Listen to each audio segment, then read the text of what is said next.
Madame, Monsieur, merci de regarder Ligne de Mire. Merci d'être sur Télé Africa, émission consacrée à l'actualité de notre pays au lendemain de l'organisation du vote référendaire du 16 novembre dernier qui a vu le plébiscite du oui, 91,80%.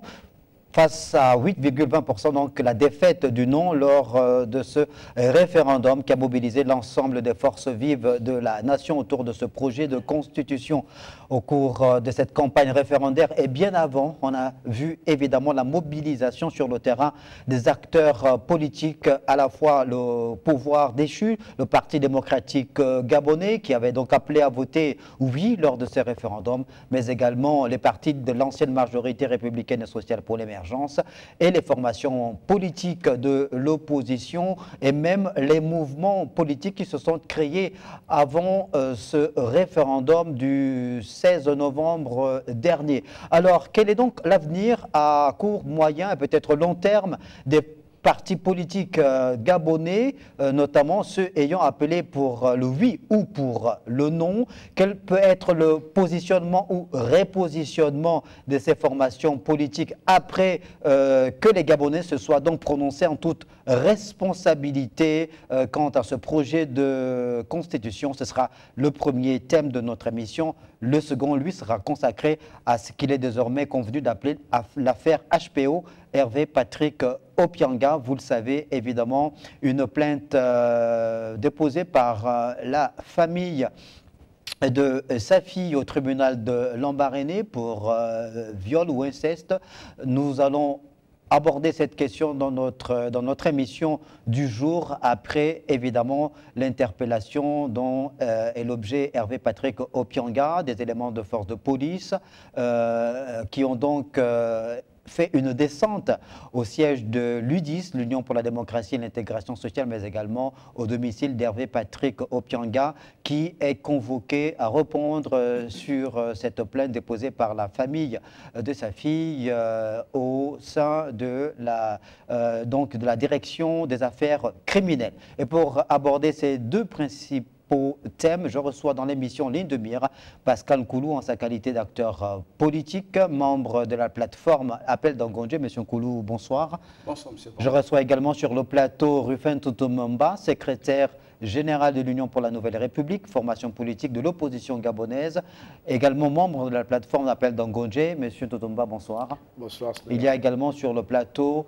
Ghislain Guize, il est un acteur politique aussi, membre actuellement d'un mouvement, le comité pour la transition et la restauration des mentalités. Monsieur Ghislain Guize, bonsoir. Bonsoir. Merci donc à tous les trois d'être autour de la table pour que nous puissions faire le point sur ces deux sujets d'actualité. D'abord le premier, évidemment en rapport avec la politique, l'organisation il y a quelques jours du référendum au Gabon qui a vu le plébiscite du oui par les populations. Donc on a dit victoire écrasante du oui face au non, plus de 91%. Un vote référendaire qui a vu la mobilisation de vos différents appareils politiques sur le terrain. Alors, ce qui nous emmène à pouvoir aborder ce premier thème, c'est évidemment le positionnement des partis politiques. On a vu que le oui a été soutenu par l'ancien régime, on a dit, le Parti démocratique gabonais, par plusieurs partis de l'ancienne majorité républicaine et sociale pour l'émergence, mais aussi les partis de l'opposition gabonaise qui ont appelé également à soutenir ce projet de constitution. Il y a eu une forme donc d'union sacrée, et puisque même les associations, même la société civile a soutenu ce projet de constitution. Rufin Tutumumba, alors l'union sacrée autour du projet de constitution va-t-elle voler en éclats maintenant que le oui l'a emporté de façon écrasante? Quel est l'avenir justement de cette union sacrée-là pour la suite des événements qui se profilent à l'horizon? Merci. Je crois pour ma part que l'élection référendaire est une élection particulière. Il s'agissait essentiellement d'adopter un projet de constitution qui va être le socle sur lequel notre société sera désormais organisée. Et après cette constitution, je crois qu'il faut passer à l'étape suivante, c'est celle qui résulte des conclusions du dialogue national inclusif, dans lequel un certain nombre de propositions ont été mises en place. Lesquelles propositions voulez-vous je fais allusion aux propositions qui vont dans le sens d'apporter des réformes dans la gestion et la gouvernance des partis politiques. Parce que nous avons assisté à un spectacle lors de cette transition, lors de cette campagne référendaire. Oui. On a vu des partis politiques qui ont dit oui, qui ont tenu mordicus, et au sortir du palais, du bord de mer, ils ont tourné Kazakh, ils sont partis de non au oui, alors que le projet de constitution n'a pas subi de modification. Nous trouvons ça quand même d'une incohérence fatale, et donc il n'est pas de nature, n'est-ce pas, à conforter l'audience des partis politiques. C'est pour cette raison que je suis d'avis qu'il faut faire le ménage.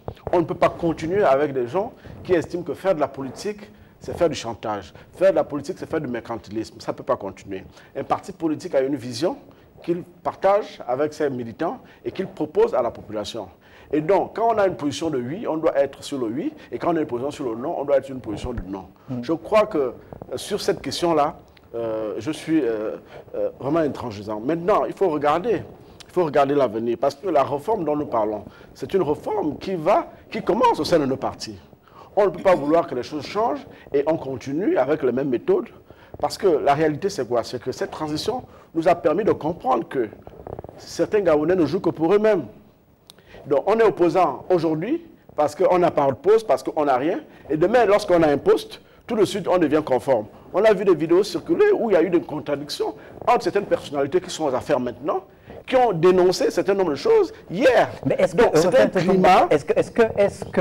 qu'il y a une trajectoire définie ou prédéfinie dans le monde politique? Alors, vous êtes secrétaire général d'une formation politique dirigée par Maître Louis Gaston Maïla. On rappelle que Maître Maïla a été pendant plusieurs décennies militant, et pas des moindres, du Parti démocratique gabonais, et qu'il est à 2 ou 3 reprises sorti de cette formation politique pour créer le POUP. Il est reparti au PDG, il est ressorti. Quelle était la cohérence à ce moment-là? Comment vous définissez, vous, la trajectoire en politique? Moi, je ne fais pas la politique à cause de Maïla. Non, j'ai pris un exemple. J'ai pris un exemple puisque vous tirez à boulet rouge sur le revirement de la posture prise par les partis qui appelaient à voter non sans voter oui après. Je vais répondre pour dire que je ne fais pas de politique à cause du président Louis Gaston Maïla. Le président Louis Gaston Maïla a créé un parti politique dans lequel j'adhère depuis 16 ans. J'ai été constant dans mon comportement et dans mon militantisme. Donc, et je crois que ça doit être la vertu qui doit être partagée au sein de nos compatriotes. Bon, maintenant, si on fait un procès, le président Maïla a eu des postures, mais ce ne sont pas des postures qui étaient assises sur un certain nombre de normes, mais la Constitution est une norme. C'est différent. Il y a des postures politiques qu'on peut avoir lors des joutes électorales. Maintenant, il y a des postures qui sont des postures fondamentales, comme le projet de Constitution, qui n'a pas été modifié, et en moins de 24 heures, on change. Ça veut dire qu'il y a un problème de fond. Donc, la réforme doit être en profondeur, et elle doit commencer au sein de nos partis. Elle doit être aussi une réforme de mentalité. On va aborder dans le détail justement cette réforme dont vous faites allusion, Pascal Nkoulou. Alors, les partis politiques, notamment, on a compris, Rufin Totomba fait allusion au Front Uni pour le non. Il y a eu un front, une autre plateforme, puisqu'il y a eu plusieurs plateformes qui ont été créées, une plateforme réunissant des partis politiques qui s'est fait appeler Front Uni pour le non, lequel Front Uni a été reçu au palais de la présidence de la République par le chef de l'État et au sortir de là a reconsidéré sa position pour appeler finalement à voter oui. Sachant que le président de la République, lorsqu'il avait échangé avec certains partis politiques, notamment les partis réunis au sein, certains partis au sein du CND, avait demandé lui-même à rencontrer justement les partis politiques qui faisaient la promotion du non. Non, tout à fait. Donc, bon, disons que, pour commencer par la situation que vous venez d'évoquer, il faut partir du principe que le chef de l'État est l'initiateur de cette réforme constitutionnelle. C'est l'objet de sa présence aujourd'hui à la tête de notre pays. Il se devait donc, par cette responsabilité de hauteur, avoir un profil pédagogique vis-à-vis de ceux qui n'appréhendaient pas un certain nombre d'articles qui consistaient, pour ces partis politiques regroupés dans le cadre du Front du Non, à élaguer les éléments d'incompréhension. Je pense que le chef de l'État a su le leur repréciser, notamment en ce qui concerne surtout l'article en rapport avec ce qui a été développé par tous les politiques, c'est-à-dire l'hyper-présidentialisation. Le chef de l'État s'est dit, aujourd'hui nous avons besoin d'une réaction rapide vis-à-vis des populations. Le fait politique de notre pays, c'est que tout le monde dit souvent, ben, le président est bon, mais c'est les collaborateurs qui sont mauvais. Permettez au moins pour une fois que le chef de l'État puisse avoir une emprise beaucoup plus directe sur les engagements publics qui sont pris, mais aussi qu'il réponde au travers des politiques publiques de manière à ce qu'il n'y ait plus d'écran et de manière à ce que lui-même aussi ne se serve pas des contours politiques pour avoir un fusible. Je pense que cet argument a valablement convaincu les leaders des partis politiques qui soutenaient le Front du Non et qui ont pensé que, effectivement, le rapport gouvernance, rapport loi est toute une appréciation individuelle de chaque homme, mais ce n'était pas du fait de ça veut dire que lorsque ces leaders réunis au sein du Front du Non se sont appropriés le projet de constitution, qu'ils l'ont lu, ils n'ont pas été convaincus. Il a fallu que le président de la République les reçoive pour qu'ils considèrent leur position. Ça a été une lecture, on va dire, linéaire d'un certain nombre d'articles, en pensant que Oligui, parce qu'il faut dire les choses telles qu'elles sont envisagées ou comprises par les leaders politiques. Ils sont dit Oligui militaire. S'il devient président de la République, avec le caractère particulier du militaire et les dispositions constitutionnelles d'aujourd'hui, il pourrait éventuellement faire usage d'un certain nombre d'atouts pour ne plus avoir à tenir compte des différents équilibres qui doivent régir les institutions. Donc ça a été leur sorte d'angoisse qui était celle des responsables des partis politiques, et le président s'est entretenu avec eux, leur a donné les arguments, je pense, qui ont permis aux uns et aux autres de se convaincre de sa bonne foi par rapport à la Constitution qui va être votée et son engagement. Mais je voudrais revenir sur le développement qui a été fait par M. Ruffin. Il faut noter qu'au cours de cette campagne, effectivement, il y avait un camp du oui, il y avait un camp du non. À la limite, il faut parfois arriver à scinder pour dire il y avait un camp homogène du oui, mais il y avait des camps du non. Parce que, parlant même déjà des partis politiques, il y avait des partis politiques qui étaient regroupés dans le cadre du Front du Non, et vous avez la société civile qui était regroupée dans le cadre du non objectif, pour faire la différence entre la société civile et le non des politiques. Pourquoi? Parce que pour la société civile, les éléments qui les concernaient étaient les éléments qui étaient en rapport avec leur groupe d'intérêt, c'est-à-dire les travailleurs et les autres groupes sociaux. Le Front du Non politique était essentiellement axé donc sur ces éléments autour des pouvoirs du président de la République. Donc les syndicats voulaient évidemment faire la différence et qu'ils ne sont pas engagés sur les éléments politiques, mais sur les éléments de droits sociaux, des devoirs sociaux. Et c'est ça qui aujourd'hui fait en sorte que par rapport à leur repositionnement, il faut faire attention. Ce n'est pas pour beaucoup le fait d'avoir quelquefois dit non à certains articles de la Constitution qu'ils vont se constituer en opposition politique. Ghislain Guise, est-ce que les avis qui ont été émis par soit des Gabonais ou certains acteurs politiques et même des journalistes sur le repositionnement à la dernière minute du Front du Non pour le oui sont des avis qu'on peut considérer comme étant tranchés? Est-ce qu'on peut penser qu'on leur fait un procès en sorcellerie, ou bien qu'ils ont le droit de pouvoir se repositionner en fonction d'une nouvelle donne, par exemple? Écoutez, le repositionnement en politique dans notre pays, il est légion. Il est légion dans la mesure où 80% de la classe politique de notre pays écoute plus son estomac que son cerveau. C'est malheureusement le problème que nous avons dans notre pays. Le repositionnement du Front du Non n'a été que la preuve que ce n'est pas la Constitution que les Gabonais ont voté de façon générale, mais le président Oligui. C'était une élection présidentielle voilée. Je pèse mes mots. Vous savez, ce référendum a été entaché par plusieurs irrégularités, qui sont d'abord éthiques. La toute première irrégularité, c'est que le président de la République lui-même était déjà partisan. Et ça créait un problème. Mais il était le porteur de ce projet de constitution. Non, vous savez... C'était RI qui a fait le coup de libération au coup d'État. Donc, il est président. On entre dans une forme de nouvelle république qui repose sur l'élaboration d'une nouvelle loi fondamentale. Ce n'est pas cela. Il est président de la République. À partir du moment où il est président de la République, il prend de la hauteur. Et quand on prend de la hauteur, le président de la République est un père qui doit aimer ses enfants. Et quand on aime ses enfants, on les aime dans leurs différences générales. Est-ce que la première je termine, je ne vous ai pas interrompu, monsieur. Laissez-moi parler. Laissez-moi terminer. Voilà. Le truc, c'est quoi? Le président de la République, c'est le père de la nation. Il doit aimer l'ensemble de ses enfants, dans leurs différences. Et en aimant tous ses enfants, dans le cadre du référendum, nous avons des enfants du oui et les enfants du non. Mais il a reçu des enfants du non. Eh bien, écoutez, pourquoi recevoir des enfants du non et au sortir de là, ils deviennent du oui? Alors, le risque, monsieur Bambo, changer de posture.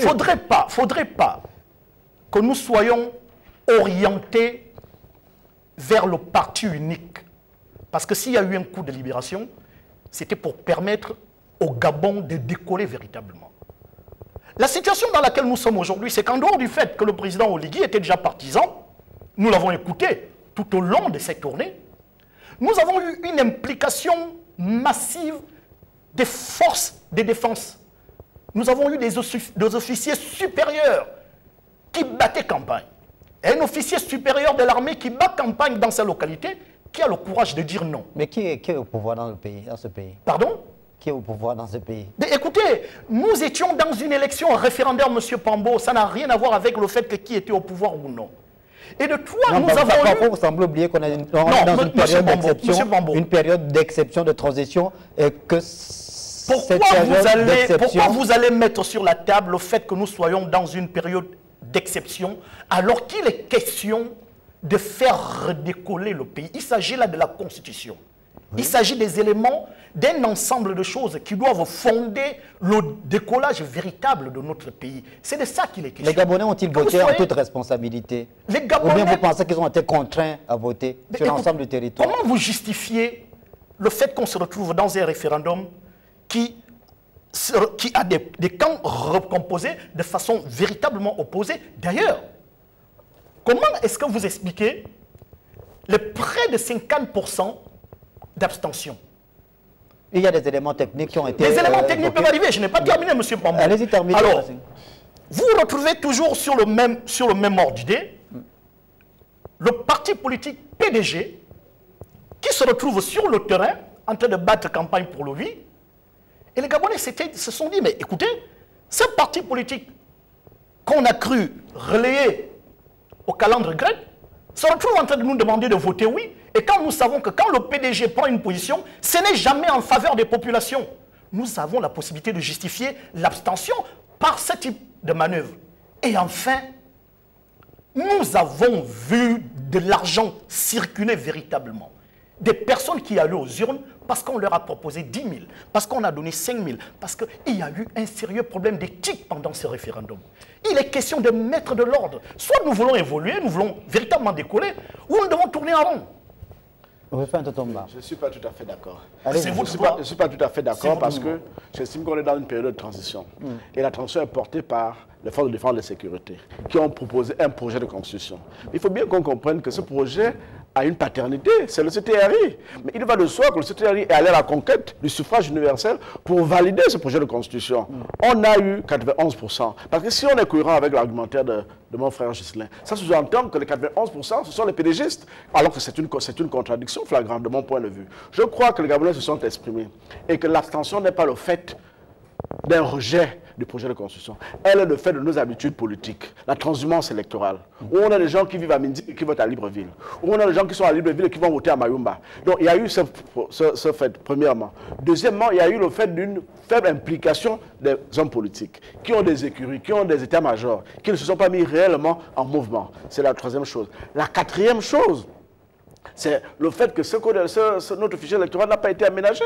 On a combien de décédés depuis que cette liste électorale a été créée? Donc je crois qu'on ne peut pas penser que l'abstention aujourd'hui est un critère qui atteste qu'il y a eu un rejet. Parce que, interrogeons, quel est le seuil de participation au Gabon depuis les 15 dernières élections, les 10 dernières ou les 5 dernières élections? On est quasiment dans la même tendance.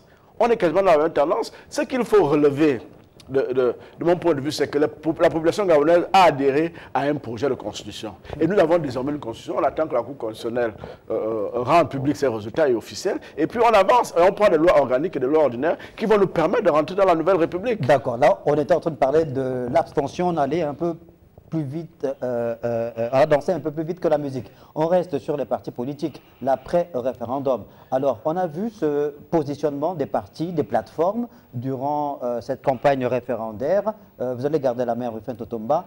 Vous parliez, vous, désormais, de vous projeter sur la mise en place des blocs, de revenir sur des propositions qui ont été faites lors du dialogue national inclusif. Justement, je crois que le ministère Parce que la prochaine échéance, c'est l'élection présidentielle et les élections législatives et locales. Bien sûr, je crois que le ministère de l'Intérieur est appelé, n'est-ce pas?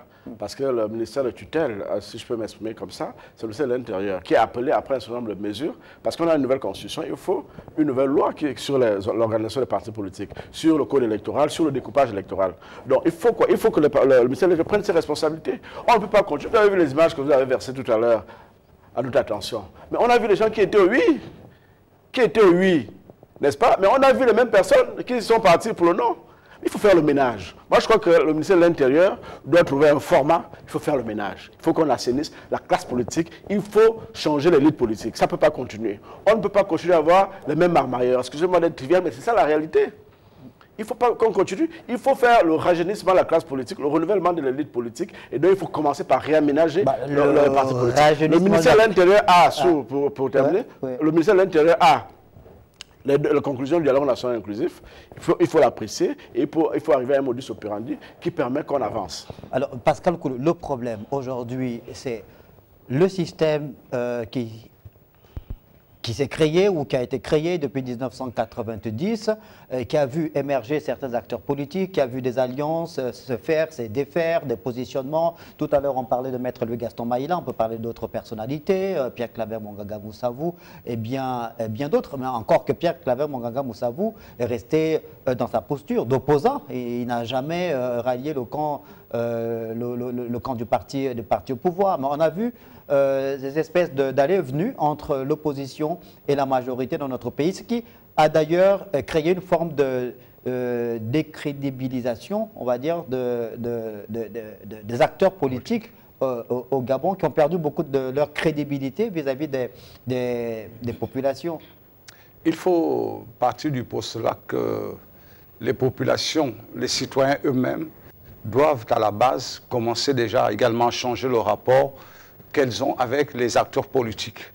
Je crois qu'au cours de ce référendum, on a vu ressurgir les mêmes habitudes en termes de soutien, en termes d'adhésion, parce qu'on est lié sur le plan ethnique, sur le plan provincial, et on n'a pas vu émerger au sein de la population une volonté de fixer le débat politique autour des éléments fédérateurs de la République. Le Gabon, c'est l'union travail et justice. Or, ces éléments fondamentaux sont absents du discours politique. Donc, naturellement, aujourd'hui, qu'est-ce qui reste comme élément d'arrimage? Il reste la relation fraternelle, il reste la relation provinciale, il reste la relation partisane. Or, qu'est-ce qui s'est passé le 30 août 2023? Il s'est trouvé que les Gabonais, de manière générale, ont refusé de cautionner ces habitudes et ces pratiques. Et c'est pour cela que le soutien massif qui a été apporté aux militaires avait tout son sens. Donc, naturellement, parce que je vais rapidement essayer d'aborder la question sur l'abstention, naturellement, ça me paraît être assez difficile d'amener les Gabonais à se renier. Parce que ceux qui font le lien entre l'abstention et les résultats obtenus après le scrutin commettent une grave erreur. Pourquoi? Parce que les Gabonais, de façon unanime, rejettent les politiques. Et les Gabonais, malheureusement, pensent ou s'attendent à ce que ce soit le CTRI qui redimensionne l'espace et les acteurs politiques. Ce n'est pas la mission du CTRI. Il ne faut pas, comme on dit, fuir sa propre responsabilité. Il revient aux Gabonais maintenant que les choses sont plus claires, que les acteurs politiques sont connus de tout le monde. Parce que la question du PDG omniprésent, mais le PDG, ce n'est pas un nuage de fumée, c'est des citoyens qui croient en leur label, qui y adhèrent, qui y militent et qui répondent aux invitations publiques. Donc, le PDG a des sympathisants. Est-ce que ces sympathisants constituent la majorité des Gabonais?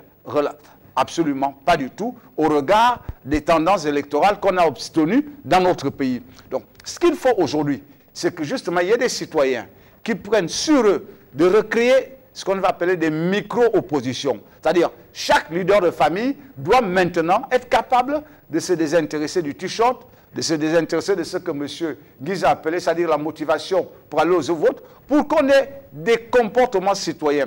Et c'est cela l'autre objet de la réforme des institutions envisagée par le président Oligui. En tant que militaire, ce n'est pas de dire tel citoyen n'a pas le droit de s'exprimer, tel autre a le droit. Sur quelle base le ferait-il? Ghislain Guizet, vous êtes évidemment dans l'arène politique depuis quelques années, mais également dans l'arène associative. On a dit que vous êtes l'un des membres fondateurs du comité pour la transition, la restauration des mentalités. Il y a un autre leader de la société civile gabonaise bien connu, évidemment, Geoffroy Fumboula Libeka, qui est député de la transition, 4e vice-président de l'Assemblée nationale de transition, qui fait partie des leaders qui appellent à ce qu'il y ait une véritable citoyenneté, que les Gabonais deviennent de véritables citoyens. C'est le combat que vous êtes en train de faire depuis le début de la transition, le changement de paradigme, de mentalité, faire en sorte que les Gabonais comprennent qu'ils ne doivent pas être des simples réceptacles passifs, mais qu'ils doivent s'approprier certains éléments qui font d'eux de véritables citoyens, qu'ils fassent jouer leur profil d'acteur civique. Oui, M. Pambo, c'est trop facile de demander à un peuple qui a été très mal éduqué pendant 56 ans de changer subitement de format. Mais c'est le travail que vous faites, non? Je suis d'accord. J'ai l'habitude de dire que l'exemple vient d'en haut. L'exemple venant d'en haut... Les autorités actuelles ont donné l'exemple. Comment vous estimez qu'un front du non se retrouve en train de dire oui en quelques heures après avoir été reçu par le président de la République? On leur a bien expliqué... Si ce n'est que... Attends, l'incitation n'est venue que du président de la République. Il aurait fallu que le président leur dise, écoutez, vous êtes des citoyens comme ceux qui disent non, gardez votre posture, allez dans la mesure où ce n'est pas une élection présidentielle, M. Pambo. Faire en sorte que ces derniers changent de position en quelques minutes est très flagrant. Leur motivation n'ont été certainement rien d'autre que pécuniaire. Ah, ne nous voilons pas la face. Bon, il faut dire les choses. Attendez, je dis certainement. Je parle français. C'est pour ça que je parle de certainement. Parce que je n'ai pas la preuve formelle. Mais nous connaissons comment ce pays fonctionne depuis la nuit du temps. Vous l'avez rappelé, M. Pambo, je suis dans l'arène politique depuis plusieurs années. S'il y a eu un coup d'État le 30 août 2023, c'était pour libérer, pour faire véritablement redécoller le Gabon. C'est pour ça que je suis vraiment assez abasourdi d'écouter, par exemple, M. Rufien Toutoum, qui est secrétaire général de l'UPNR, mais qui fait le déni sur des éléments qui doivent nous pousser à la réflexion, comme des éléments de l'abstention. Au lieu de balayer ça du revers de la main, nous devons nous poser la question, pourquoi est-ce qu'il y a eu de l'abstention? Dans la mesure où le référendum ne doit en aucun cas être une élection qui divise les Gabonais. Pourquoi on se retrouve avec ces formats? Mais moi je dis, au dialogue inclusif d'Angonje, la décision qui a explosé l'applaudimètre, c'était la dissolution du PDG. La première demande des Gabonais. Ces derniers, vous ramenez le PDG par devant eux pour cogner à leur porte et demander qu'ils aillent voter. Quelle peut être leur position? Quand vous discutez avec les gardes du quartier, ils vont vous dire nous sommes restés à la maison parce qu'on s'est dit le PDG va faire comme il a l'habitude de faire, ça ne sert à rien d'aller aux élections. Donc, toutes les voies doivent être minutieusement étudiées parce que nous ne pouvons pas marcher à reculons. Le président de la République est là, il doit donner l'exemple, il doit donner le ton. Il faut faire rêver les Gabonais. Nous avons besoin de ça. Vous avez besoin d'un Gabon sans parti politique, c'est ça? On ne peut pas conduire... Ou bien sans le PDG seulement. On ne peut pas conduire une nation sans parti politique. Mais nous avons besoin que le PDG fasse profil bas. Je ne sais pas si vous avez écouté monsieur le vice-président Paul Biyomba au sortir d'une causerie référendaire qui disait tant que le CTRI préserve nos intérêts au PDG, nous allons continuer à soutenir le président Brice Clotaire Oligui. De quel intérêt parlons-nous? Ghislain Guizet, c'était votre propos. Rufin Totomba, alors, c'est vrai que lors de l'organisation du 2 au 30 avril, c'est bien ça, 2024, du dialogue national inclusif, il y a eu parmi les 38 000 contributions citoyennes, une qui faisait référence à la dissolution de l'existence des partis politiques, pas exclusivement du Parti démocratique gabonais. On estimait qu'il fallait, pour certains, mettre en parenthèse le fonctionnement des partis politiques. La Constitution elle-même reconnaît l'existence des partis politiques, que les partis politiques concourent à l'expression du suffrage, évidemment, animent également le pays sur le plan de l'enracinement, développement de sa démocratie. Est-ce que c'est la solution, mettre le fonctionnement des partis en parenthèse, dissoudre les partis politiques? Ce n'est pas à Brice Clotaire Oligui Nguema de se lancer dans cette voie, surtout qu'il y a d'autres contraintes sur le plan international. C'est pour cette raison que je disais que le ministère de l'Intérieur doit trouver des mécanismes pour mettre de l'ordre dans la classe politique. Parce que, vous avez vu, je disais tout à l'heure, j'ai suivi mon frère Ghislain, ce n'est pas un déni sur l'abstention. Mais il faut faire une analyse objective et dire que l'abstention et le rejet, c'est ça qui me paraît pas honnête. Maintenant, nous avons seulement constaté que toutes les coordinations, sinon la quasi-majorité, étaient aux mains des PDGistes. Nous l'avons aperçu et je crois que le président lui-même s'en est offusqué. Est-ce que ce n'est pas parce que c'est le parti le plus implanté ou le mieux implanté quelque chose sur le... Je ne crois pas, je ne crois pas. C'est pourquoi je dis qu'il faut des décisions courageuses. Parce qu'on ne peut pas apporter une réforme avec les mêmes qui ont mis ce pays au pilori. Ce n'est pas possible. Et ça ne passe pas. Ça ne passe pas. C'est pour cette raison que c'est l'une des raisons de l'abstention. Mais je n'ai pas dit que l'abstention était le rejet du oui. Maintenant, ce qu'il y a lieu de faire, c'est simplement de regarder les mécanismes en fonction des traités que nous avons signés sur le plan international. C'est de regarder le contexte local. Parce qu'il y a bien eu un coup d'État. Les coups d'État, ils sont interdits. Ils sont interdits. Aucune organisation internationale ne tolère les coups d'État. Mais il y a eu un coup d'État, les Gabonais sont appuyés derrière, et puis ça a été légitimé, et puis le président est parti, le président de la transition, le président de la République. Mais donc, sur le plan interne, il faut également qu'on apporte, n'est-ce pas, qu'on prenne des décisions fortes. Il faut que le président fasse un saut qualitatif. Le PDG ne peut pas continuer à prospérer. Il faut mettre de l'ordre. En même temps qu'on met de l'ordre au PDG, on met de l'ordre pour tous les autres partis. C'est le PNR qui doit prospérer. Mais si on nous met face à une exigence légale et formelle, nous allons nous conformer. Mais nous disons simplement que l'UPNR n'a jamais dirigé ce pays. L'échec de ce pays, c'est aux mains des PDGistes. Donc chacun doit être capable d'assumer ses responsabilités. Et quelle est la part de responsabilité de tous les leaders politiques qui ont été à la table du Parti démocratique gabonais? Parce que là, vous parlez en toute responsabilité, on parle aux Gabonais. On fait l'histoire à chaque fois. Donc, oui, le PDG a sa très grande part de responsabilité. Et les PDG, d'ailleurs, eux-mêmes le reconnaissent. Mais c'est trop facile de venir absoudre certaines personnalités politiques de premier plan dans notre pays qui ont participé à la gestion de ce pays. Ça fait partie du renouvellement. Ça fait partie du renouvellement. Quand on parle du Gabon, ça fait partie du renouvellement de l'élite politique dont je parlais tout à l'heure. Vous le savez aussi bien que moi, que la plupart des hommes politiques dans ce pays ont été enfantés par Omar Bongo Ondimba.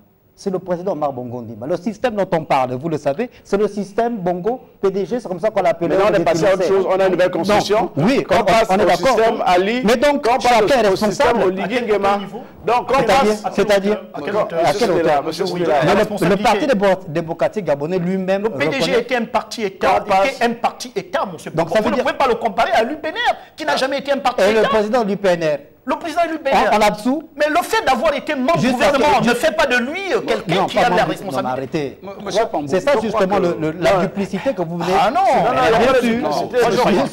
bien sûr. Je crois qu'il faut que nous restions objectifs. On ne peut pas être démocrate et souhaiter qu'une partie de nos compatriotes ne s'exprime pas dans le champ politique. Ce que nous devons demander, c'est que des règles soient respectées par tout le monde. Ça donne éventuellement le droit aux populations de voir leur vote être effectif. C'est le combat que nous avons amené, premièrement. Deuxièmement, la réalité politique de notre pays, c'est que tous ceux qui sont leaders potentiels aujourd'hui, ou qui ont un peu d'argent, quel que soit leur format, sont tous non seulement issus du PDG, mais portent par devers eux des responsabilités énormes sur les détournements des deniers publics. Je ne connais pas une seule personnalité à la tête d'un parti politique aujourd'hui qui ne soit pas comptable des détournements. Mais des gens qui ont même célébré les milliards depuis les années 80. Mais pourquoi vous voulez nous garder dans un format? Pourquoi est-ce qu'il y a eu coup d'État le 30 août? Attendez, c'est pour un nettoyage. Mais que la justice fasse son travail tout simplement. L'objectivité voudrait que tous ceux qui ont été en responsabilité et qui se sont enrichis indûment aient une part de responsabilité. Que l'audit général se fasse. Ben voilà. C'est pas une question d'aller à la Parti démocratique gabonais, c'est une responsabilité individuelle. Et il faut que, justement, le nouveau discours politique auquel peut-être les gens de notre génération devraient adopter, c'est celui d'inviter à ce qu'il y ait des mécanismes de justice soient exercés à l'endroit de certaines personnes qui sont comptables des crimes économiques ou des crimes de sang. Une fois, si vous adoptez ce profil en disant, si je postule pour la présidence de la République, moi, ce que je ferais, c'est de mettre en prison tel type de citoyens qui sont comptables de tel type d'initiatives qui ont gêné le développement de notre pays. C'est votre responsabilité individuelle. Vous mettrez en place des mécanismes de justice qui soient. Mais on ne peut pas, on s'interdit de dire à haute voix que telle formation politique ne devrait plus exister. Sur la base de quoi? Alors, si vous estimez qu'ils ont fait preuve de dictature, vous faites preuve de dictature et de violence en vous imposant comme une obstruction à leur raison d'être. Pascal Koulou, vous allez garder la main également. On va continuer avec vous sur ce point-là. Maintenant, il y a cette espèce de reconfiguration qui est née, on l'a vu, par rapport à l'organisation du référendum et du positionnement ou repositionnement des uns et des autres. Les partis politiques, les plateformes, ceux du bloc de l'ancienne majorité, ceux du bloc de l'opposition, l'ancienne opposition. Maintenant que le référendum est terminé, qu'on se projette vers l'organisation d'autres échéances électorales, quelle sera cette configuration? Puisqu'il y a eu cette espèce d'union sacrée finalement autour du soutien du projet de constitution. Est-ce que les partis politiques de l'opposition, d'antan, de la majorité, feront l'union sacrée autour d'une éventuelle candidature, puisque tout le monde le dit, il est sûr et certain que le général président soit peut-être candidat? Est-ce qu'on va observer le même positionnement des partis politiques de l'opposition et du Parti démocratique gabonais qui vont aller dans ce sens-là? Il a craint malheureusement que oui. Pourquoi? Parce que la plupart des formations politiques qui sont aujourd'hui engagées dans la dynamique du CTRI se sont clairement prononcées en termes de soutenir le CTRI. Or, le CTRI va naturellement également afficher une déclinaison par rapport à leur avenir politique. Pour certains, naturellement. Ça supposerait quoi? Ça suppose que lorsque vous écoutez, par exemple, M. Alexandre Barrot-Chambrier dire que la question de l'élection présidentielle n'a plus cours dans son champ politique, ça veut tout naturellement dire qu'il suivra l'orientation que donnera le président de la transition. Si toutefois il est candidat, il s'engage à le suivre. Je pense que tout naturellement, que ce soit l'Union nationale de Mme Missambo fera la même chose, que ce soit réagir de la tendance de M. Obiano feront la même chose, que ce soit l'Union nationale initiale. Que ce soit les partis de l'appel d'Angondje. Tous ces partis politiques feront la même chose, à l'exception de l'appel d'Angondje. Je peux vous dire pourquoi rapidement. L'appel d'Angondje essaie d'ériger en sentinelle du processus transitionnel. L'appel d'Angondje ne s'est pas érigé en soutien indéfectible du président Oligui. C'est deux choses différentes. Et dans le cadre de nos différentes déclarations, nous avons souvent... Vous savez, aujourd'hui, pour être un soutien indéfectible de quelqu'un, il faut avoir un accord direct. Il n'est pas exclu que l'appel d'Angondje soutienne le président Oligui, mais cet accord sera rendu public après une discussion entre le président Oligui et les responsables de l'appel d'Angondje. Tant qu'il n'y a pas eu ces discussions politiques, ce sont des discussions objectives. Ce que nous condamnons, c'est justement ces accords secrets que personne ne maîtrise, et puis après on oriente et la base militante et les populations à un soutien d'engagement que personne ne maîtrise. C'est ça qui conduit à des positionnements, comme on dit, de saute-mouton, où un coin dit oui et un autre coin dit non. Donc aujourd'hui, au niveau de l'appel d'Angondje, notre position est claire. Nous nous battons pour que le processus transitionnel arrive à son terme par l'élection présidentielle. Une fois les candidats à l'élection présidentielle se seront déclarés, si le président Oligui est candidat, nous allons écouter ce qu'il va dire. S'il répond à notre demande d'écoute et d'entretien pour échanger sur un certain nombre de propositions en termes de politique publique, s'il est d'accord, nous le soutiendrons. Mais si ce n'est pas le cas, nous ne pouvons pas tout de suite, sur la base d'aucun accord, dire oui, nous sommes pour Guy. Toutefois, nous pouvons encourager sa candidature parce qu'elle va permettre d'aérer l'espace politique et de sortir, bon, ce qui constitue aujourd'hui l'épouvantail pour beaucoup, de sortir les mammouths politiques de notre pays qui, par habitude, se sont laissés entraîner dans des habitudes et des pratiques qui n'offrent plus de lisibilité et qui découragent les citoyens gabonais. Ghislain Guizé, alors, cette configuration-là, une union sacrée autour d'une éventuelle candidature, si jamais il y a une personnalité au sein du CTRI qui est candidate à cette prochaine élection présidentielle, l'union sacrée autour de cette candidature, possible union sacrée pour les autres échéances électorales, législatives, est-ce que vous pensez que c'est possible? Ou chaque parti politique devrait, après la présidentielle, ou même à partir de la présidentielle, eh bien, essayer de décrocher le Graal? Bon, écoutez, déjà, l'union sacrée qu'il y a eu autour du oui au référendum n'était rien d'autre que l'union sacrée autour du président Oligui. Ce n'était pas une affaire référendaire. Alors, chacun a réussi à négocier son beefsteak, quitte à entraîner toute la base dans cette orientation. C'est la situation actuelle. Et c'est le même format qui va continuer, parce que ce n'est un secret de polichinelle. Le président Oligui sera candidat à la présidentielle. Bah, vous le savez déjà. Il le sera. Sauf si vous n'avez pas une lecture politique aiguisée. Non, moi, le citoyen lambda aujourd'hui peut vous dire je ne lis pas dans le noir, sauf donc. Cas de force majeure, mais le président Oligui sera certainement candidat. Et à partir de là, toutes ces personnes qui se sont déjà sacrifiées en intégrant et le gouvernement et les institutions du CTRI, mais ces personnes, avec la stature qui est la leur aujourd'hui, ne feront pas Kazakh. Elles vont continuer, ces personnalités vont continuer dans le même sens, en négociant pour les futurs positionnements. C'est ce qui va se passer. Donc, on a Mme Missambo aujourd'hui qui ne peut plus être candidate à la présidentielle, après avoir accepté d'assumer les responsabilités au Sénat. On a M. Raymond de Rossima, M. Baro Chambrier, j'en passe. Mais ces derniers, vous pensez véritablement qu'ils ont l'intention de prendre leur retraite? Non, mais je pense qu'aujourd'hui, il est question que la génération qui est la nôtre dise au président, nous t'aimons bien, mais à un moment donné, il faut que ça s'arrête. Parce qu'on ne peut pas penser utiliser les mêmes ingrédients et avoir un goût différent. Ce n'est pas possible. Soit il y a eu un coup d'État le 30 août pour refaire véritablement le Gabon, et pour refaire véritablement le Gabon, il faut changer de leader, il faut changer de personnalité politique, il faut refaire la classe politique. Alors, si le président Oligui est candidat à la future présidentielle, il se retrouve en compagnie du PDG, mais les populations, lui, rendraient la vie difficile, comme ça a été fait le 29 août dernier. C'est malheureusement ce qui va se passer. Parce que les populations gabonaises ne veulent plus entendre parler du PDG. Et si le président Oligui est accompagné par le PDG, mais bien entendu, il aura les résultats escomptés. Quitte à ce qu'un vote au forceps se passe, mais les populations se seraient déjà exprimées. On a en mémoire évidemment la réponse du directeur du département communication de la présidence de la République, porte-parole Télésphore Bamgomo, sur cette question qui répondait aux questions des journalistes sur le Parti démocratique gabonais en disant mais bon, mais c'est au peuple gabonais de pouvoir s'exprimer en toute responsabilité quant à l'avenir du Parti démocratique gabonais. Les prochaines échéances, si le Parti démocratique gabonais a des candidats, que ce soit à la présidentielle, aux législatives ou aux locales, le peuple va donc se prononcer en toute responsabilité par rapport à ces candidats du Parti démocratique gabonais. Il nous reste 10 minutes, on va les consacrer, puisqu'on avait parlé en introduction, non, il reste 10 minutes. On va les consacrer à la deuxième thématique sur l'affaire HPO. L'affaire HPO, non, désolé, il reste 10 minutes, on va revenir. L'affaire HPO.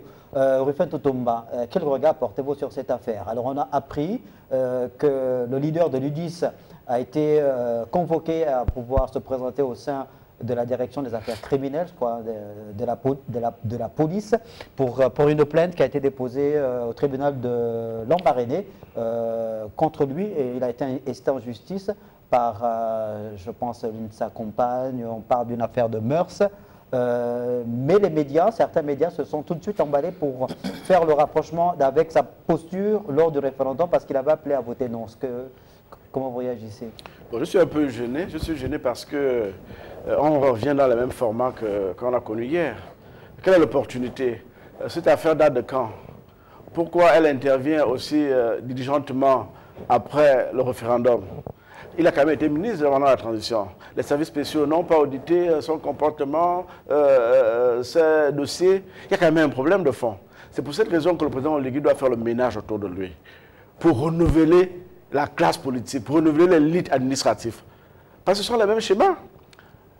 Bon, si c'est une affaire pénale, il est un sujet de droit, il va reprendre de ses droits, mais qu'une escouade arrive à 3h ou à quelle heure du matin pour caillasser un QG, qu'est-ce que le QG, le siège des partis politiques, a à y voir avec les faits qu'un sujet de droit a commis?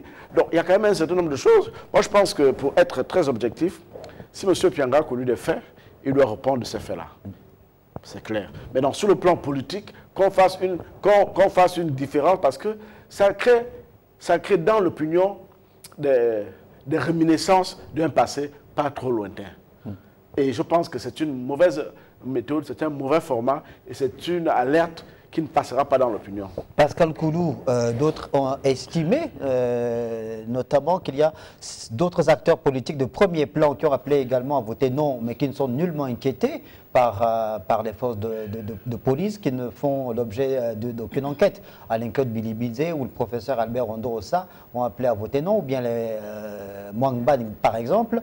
On rappelle quand même qu'Hervé Patrick Opianga a été cité dans l'affaire dite du Capello Gate par le journaliste français Romain Molina, sans que jamais sa culpabilité n'ait été prouvée, évidemment, qu'il a été cité dans des vidéos sur les réseaux sociaux par des activistes bien connus, hein, Landry Amiens Washington et Stephen Zeng, sans que la responsabilité, la culpabilité d'Hervé Patrick Opianga n'ait été prouvée jusque-là. Donc, il bénéficie de ce qu'on appelle en droit, évidemment, la présomption d'innocence.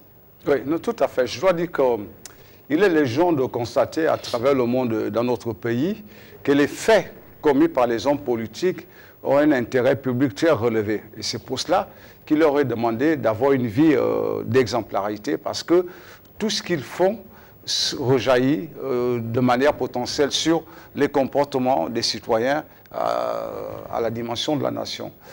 Pour ce qui est de cette situation, il faut nécessairement avoir la hauteur qu'il faut. Pourquoi? Parce que vouloir lier l'interpellation de M. Hervé Patrick Opianga à l'élection référendaire est une manœuvre maladroite. Parce que M. Hervé Patrick Opianga n'était pas candidat à l'élection. Le président ou les autorités administratives et politiques d'aujourd'hui n'étaient pas candidats à l'élection. Donc, il n'y a pas de défi, il n'y a pas de dualisme entre eux sous quelque forme que ce soit. Il se trouve simplement qu'on a une corrélation, une conjonction un peu de calendrier décidé par la justice d'instaurer ou d'instruire une affaire qui correspond à l'après-référendum. Nous devons avoir la hauteur d'esprit, c'est-à-dire nous sommes tous des citoyens et nos agendas ne sont pas les agendas politiques, ne sont pas des agendas électoraux. Nos agendas sont des agendas individuels. Je prends mon véhicule et puis bon, j'ai un problème. On ne va pas dire, ah, comme il y a l'élection, on l'a cogné parce que non. Ça n'a absolument rien à voir. C'est des faits ordinaires, des faits de la vie de tous les jours. Par contre, ce qu'il faut noter, c'est que c'est également aussi de la responsabilité des acteurs politiques de savoir interpeller les populations, notamment les hommes de presse qui, pour des raisons sensationnelles, publie et affiche des titres. Moi, j'ai lu ces titres-là, c'est impensable, c'est inadmissible.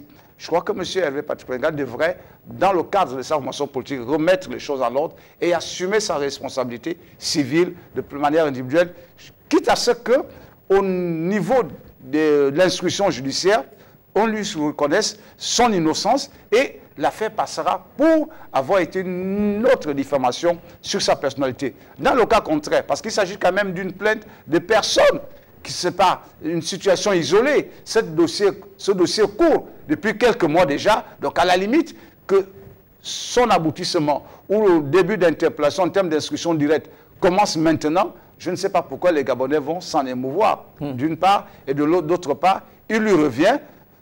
Et c'est ça le propre des acteurs politiques.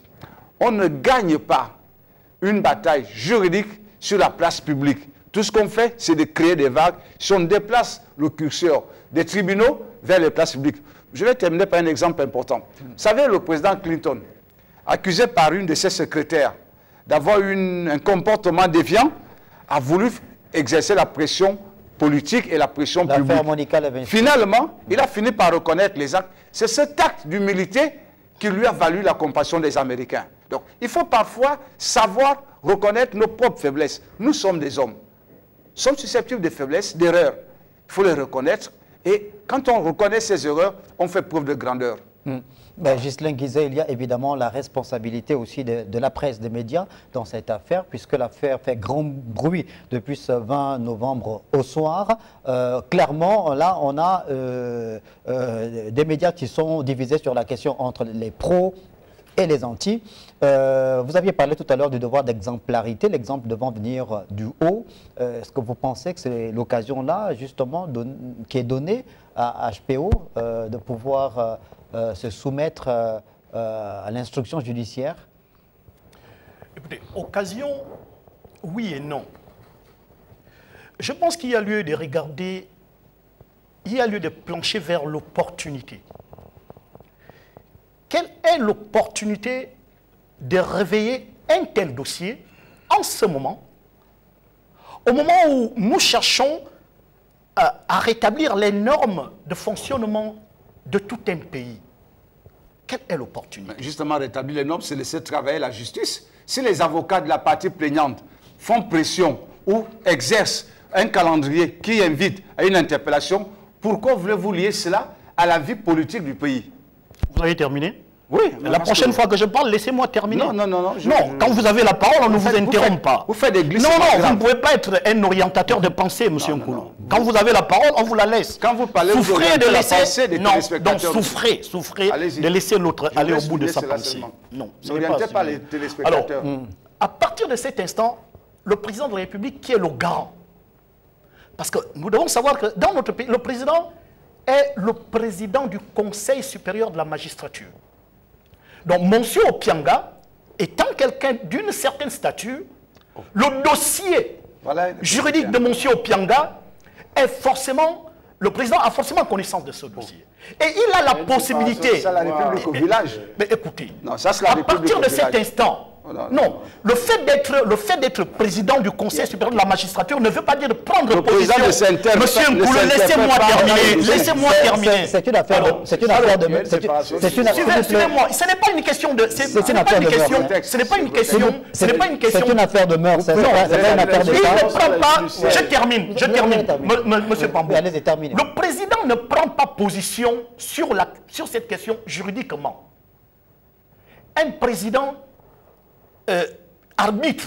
il arbitre les faits. L'opportunité ne n'étant pas... la responsabilité du président dans cette affaire-là? Il n'est pas question de la responsabilité directe, M. Pambo. Ce que je suis en train de vous dire, c'est que le pays, pour le moment, a des priorités. Nous sommes là en train de mettre le Gabon sur les rails. Donc vous pensez à la jeune femme qui s'est sentie violentée? Monsieur Nkoulou, permettez-moi, cette situation, ce dossier existe dans les tiroirs juridique de notre pays depuis des années. Il y a une plainte. À partir de ce moment, il y a une plainte.